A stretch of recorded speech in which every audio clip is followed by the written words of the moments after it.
ইনজুরিকে নিজের সমর্থক শব্দ বানানো নেইমার এবার কিছুটা স্বস্তি পেতেই পারে, কারণ ইনজুরির সাথে সখ্যতা তৈরি করছে ম্যান সিটির স্প্যানিশ মিডফিল্ডার রদ্রি।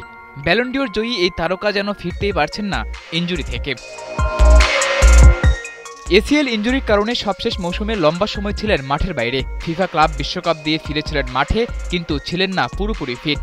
আল হিলালের বিপক্ষে ম্যাচে হালকা চোট পেয়েই আবারও পড়েন ইনজুরিতে। শুরুতে গুরুতর মনে না হলেও এবার গার্দিওলা জানালেন মৌসুমের শুরুর ম্যাচে পাওয়া যাবে না স্প্যানিশ এই তারকাকে।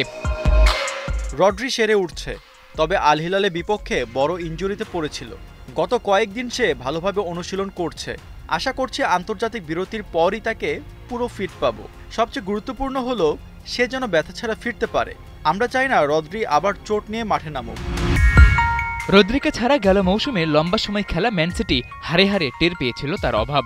কোনো শিরোপা তো আসেনি, লিগটাও শেষ করতে হয়েছে টেবিলের ৩ নম্বরে থেকে।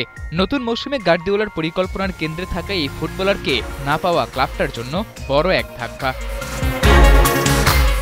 শুরুর দিকে না পাওয়া গেলেও পুরোপুরি ফিট রদ্রিকে যদি লিগের মাঝপথেও পাওয়া যায়, তবুও লিগ টাইটেলের জন্য লড়াই করতে পারবে সাবেক চ্যাম্পিয়নরা। কারণ শুরুর দিকে রদ্রির দায়িত্ব পালন করবেন তিজানি রেইন্ডার্স। ২৭ বছর বয়সী নেদারল্যান্ডসের এই মিডফিল্ডারও গার্দিওলার আস্থা অর্জন করেছেন। আর কমপ্লিট ফিট রদ্রিকে ছাড়া কোনোভাবেই রিস্ক নিতে রাজি নন পেপ গার্দিওলা। সাদাতুর রাফি, ৭১।